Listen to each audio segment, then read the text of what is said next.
বরকতের মাস শাবান, সামনে রমজান আসতেছে রে বাবা, তৈরি হয়ে যাও। এই মাসের ভেতর একটা বরকতের রাত আসতেছে, লাইলাতুন নিসফি মিন শাবান, শবে বরাত।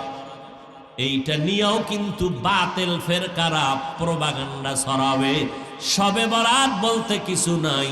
আমাদের উলামায়ে আহলে হক চ্যালেঞ্জ দিয়েছেন, শবে বরাত নাই মানি কোরআনের আয়াতের দ্বারাও প্রমাণ আছে, অসংখ্য হাদিস দ্বারাও প্রমাণ আছে। অতএব যারা বলবে শবে বরাত বলতে কিছু নাই, তারা ভণ্ড।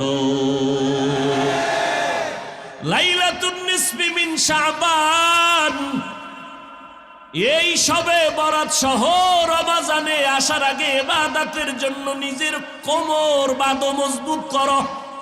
রমজান আসলে যেন অজুহাত দিয়া না বলো হুজুর মাজায় ব্যথা, 8 রাকাতের বেশি পারি না। খবরদার, এখন থেকেই তৈরি